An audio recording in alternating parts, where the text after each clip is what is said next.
Sous réserve de sa recevabilité. Donc, je suis prête à entendre un autre intervenant ou intervenante, Madame la ministre du Tourisme. À vous la parole. Merci, Madame la Présidente. C'est un honneur pour moi aujourd'hui, en tant que ministre du Tourisme, de prendre la parole pour présenter le budget de notre gouvernement. Je tiens d'emblée à remercier le ministre des Finances, mon collègue, qui a bien compris que l'industrie touristique est en pleine croissance. Et pour ce faire, nous avons obtenu les leviers stratégiques nécessaires pour continuer de faire croître cette belle industrie. Permettez-moi également de prendre la parole à titre de ministre responsable des belles régions du Bas-Saint-Laurent, de la Gaspésie et des îles de la Madeleine, des belles régions que je représente fièrement. En ce sens, Madame la Présidente, j'aimerais vous réitérer toute l'importance de l'industrie touristique au Québec. Vous savez, on ne le dit pas assez souvent, mais le tourisme est un secteur clé pour le Québec et l'ensemble de ses régions. En effet, le secteur du tourisme est générateur de croissance régionale et difficilement égalable, tant sur le plan social que celui de la richesse collective. Vous comprendrez pourquoi j'insiste, parce que, premièrement, il y a des études qui montrent récemment que le secteur du tourisme est le 4e secteur d'exportation au Québec, après l'aéronautique, l'aluminium, le minerai de fer. C'est également un levier essentiel pour les fournisseurs locaux de l'ensemble de nos régions. C'est un moteur économique qui participe pleinement aux retombées économiques de nos régions. J'ai fait le bilan, justement, cette semaine de la dernière saison en 2025. Alors, l'industrie est en forte croissance. On a des recettes touristiques historiques qui représentent 19 milliards de dollars pour 2025. Donc, c'est un chiffre historique. Somme toute, les clients sont au rendez-vous, les touristes sont au rendez-vous. Vous savez, on a augmenté également notre position par rapport à l'Europe, donc clientèle internationale qui est en augmentation. Les Québécois ont été au rendez-vous, sont venus visiter, ont visité les régions, leurs belles régions du Québec, et également le marché canadien, intra-canadien, où on a vu aussi une augmentation significative. Donc, somme toute, c'est une hausse de 4,8 par rapport à l'an dernier. Alors, finalement, aussi, l'industrie touristique, ce sont 420 000 emplois et 24 000 entreprises qui gravitent autour de ce secteur. Donc, nul besoin de vous réitérer à quel point c'est une industrie qui est importante, qui est présente dans toutes les régions du Québec. C'est important de le mentionner également. Donc, je pense qu'avec ces éléments convaincants, vous comprendrez pourquoi notre gouvernement, mon collègue ministre des Finances, a investi de façon importante dans notre secteur et auprès de l'industrie. En effet, dans le dernier budget, Madame la Présidente, on a renouvelé le financement de nos associations touristiques régionales à la hauteur de 22 millions. Vous savez, Madame la Présidente, ce programme est très apprécié par les associations touristiques. Vous savez, quand le milieu investit 1 $, le ministère investit lui aussi 1 $, ce qui nous permet d'avoir des enveloppes budgétaires qui permettent de fournir des leviers économique très important pour des projets porteurs. Et fait intéressant à rappeler également, c'est que via ce programme, ces ententes, ce sont les régions elles-mêmes qui identifient les projets les plus porteurs pour leur région. Donc, je vous rappelle, il existe 21 associations touristiques régionales réparties à travers le Québec et leur mandat, bien, c'est nécessairement de favoriser le développement de l'industrie et faire croître notre économie et celle des régions. Justement, pour faire connaître nos destinations, on a également renouvelé le financement de notre partenaire clé, l'Alliance de l'industrie touristique du Québec, à la hauteur de 7,2 millions. Vous savez, Madame la Présidente, on a confié le mandat à l'Alliance dans les dernières années d'être mandataire pour la mise en marché à l'international de notre destination. On le sait, avec le contexte géopolitique, il y a un climat favorable pour attirer encore plus de visiteurs, mais en même temps, nous sommes confrontés à un marché qui est très compétitif. Donc, pour nous, c'est important de continuer de la mise en marché, de faire la promotion de nos attraits, de nos régions à l'international. Vous savez, Madame la Présidente, également, nous avons la chance d'avoir de magnifiques régions touristiques qui font l'envie de plusieurs provinces et d'autres juridictions. Et pour moi, en tant que ministre du Tourisme, l'accessibilité à nos infrastructures touristiques, comme les hôtels, les restaurants et les autres attraits, c'est primordial pour les personnes à mobilité réduite. C'est pourquoi nous réinvestissons dans le dernier budget une somme de 1 million de dollars pour rendre encore plus accessibles nos partenaires de l'industrie via des partenaires essentiels comme Kéroul. Justement, parlant de nos partenaires, Notre gouvernement a aussi bonifié le programme d'appui au développement des attraits touristiques, communément appelé le PADAT, pour un montant de 26 millions de dollars qui s'ajoute aux 19 millions déjà disponibles. Vous savez, Madame la Présidente, ce programme nous permet de stimuler les investissements privés. Il favorise le reprenariat d'entreprises également et permet de stimuler l'économie de nos régions par l'augmentation du nombre de visiteurs, mais surtout par l'accroissement des recettes touristiques. Et vous savez, des projets sur la table présentement, il y en a.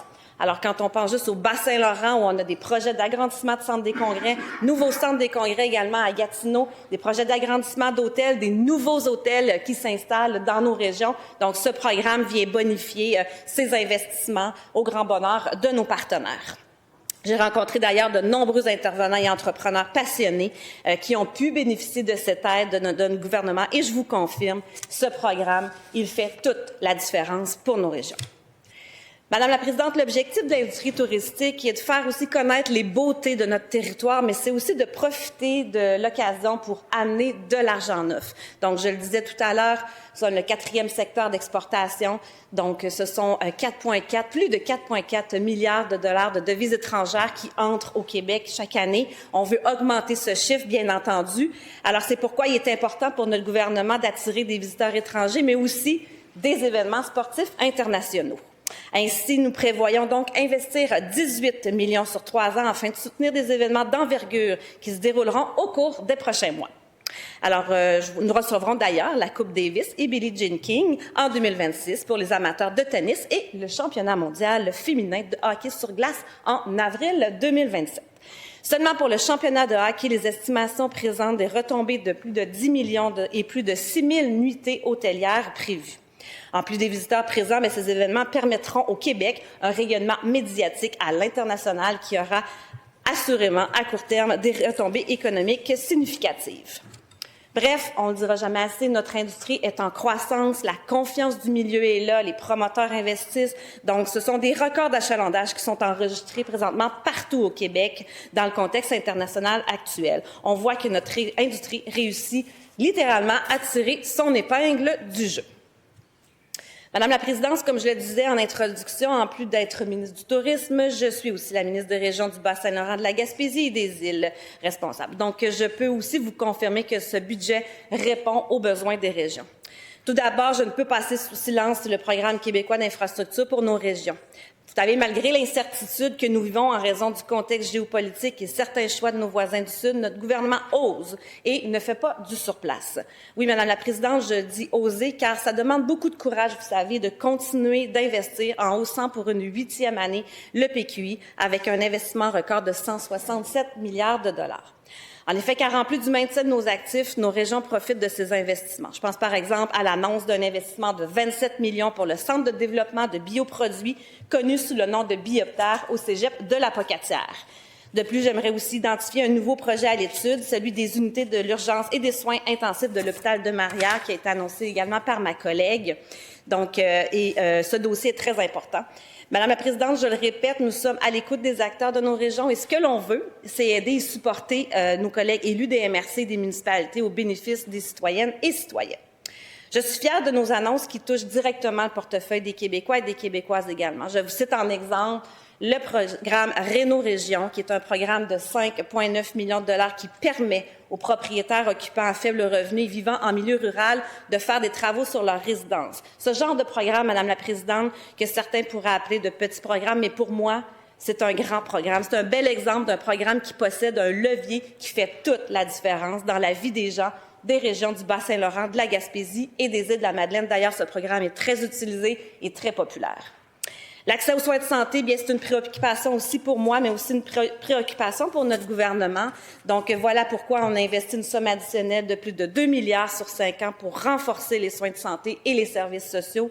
800 millions pour consolider l'offre de soins et de services dans nos établissements publics du réseau et des services sociaux et finalement 200 millions pour poursuivre également nos efforts pour réduire la liste d'attente en chirurgie. Madame la Présidente, les PME sont le tissu économique de nos régions. Par conséquent, je suis heureuse des mesures également qui bonifient les aides afin de favoriser la réalisation de projets d'investissement de 375 millions pour stimuler les investissements des entreprises dans les secteurs à fort potentiel, dont le secteur de la défense et le secteur manufacturier innovant. En ce sens, j'aimerais aussi souligner que la circonscription de Rivière-du-Loup-Témiscouata-les-Basses comprend de nombreuses entreprises manufacturières innovantes, donc c'est une bonne nouvelle pour notre circonscription.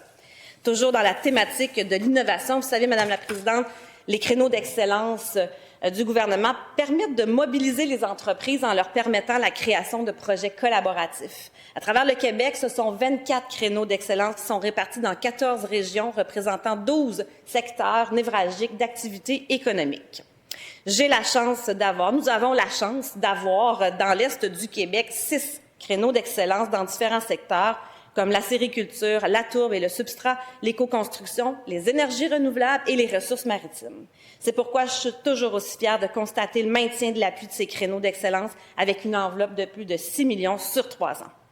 Et je ne pourrais passer sous silence la bonification du programme Départ, qui est un programme directement dédié au développement économique pour nos territoires. Ce programme a fait ses preuves et sa bonification le démontre. J'ajouterai aussi les fonds locaux d'investissement dans les MRC, qui sont aussi un message clair pour nos PME. Les MRC sont les portes d'entrée de l'entrepreneuriat dans nos régions et l'ajout de 5,4 millions le démontre. La prolongation de 5 ans du crédit d'impôt pour la Gaspésie et certaines régions maritimes du Québec est encore une excellente nouvelle, mais l'ajout des MRC de la Matapédia, de la Métis et Rimouski-Neigette au territoire admissible est encore plus réjouissant et permet de passer un message clair que notre gouvernement est à l'écoute de nos régions. Toujours en matière d'économie régionale, nous le savons, nos communautés forestières vivent une période difficile, particulièrement avec les enjeux de tarifs douaniers.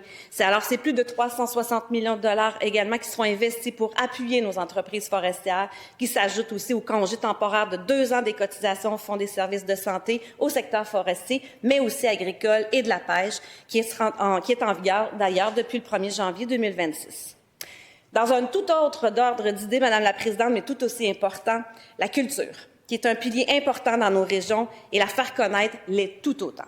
C'est pourquoi je suis heureuse que mon collègue maintienne le financement de la culture à l'école et des sorties scolaires en milieu culturel. Nous croyons à notre culture, tout comme à notre industrie culturelle.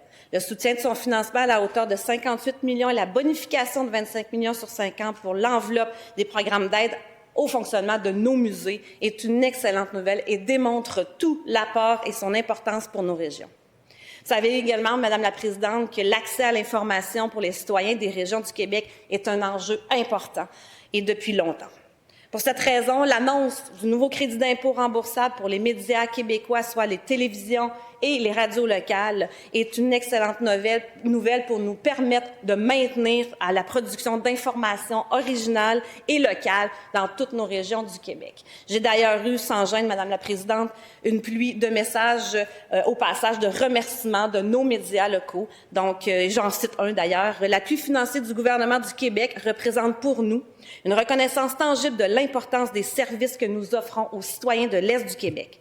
Il constitue également une source importante de motivation pour poursuivre notre mission d'informer avec rigueur dans un contexte où la désinformation circule de plus en plus largement. Et ça, c'est un média de chez moi.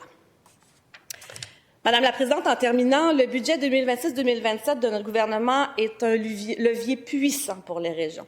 Les exemples de mesures présentées précédemment permettront de stimuler notre économie, de soutenir nos PME, de continuer à faire croître l'industrie touristique, la culture et bien entendu de maintenir nos soins de santé de proximité au Bas-Saint-Laurent, en Gaspésie et aux îles de la Madeleine. Donc, je vous remercie beaucoup, Madame la Présidente. Merci.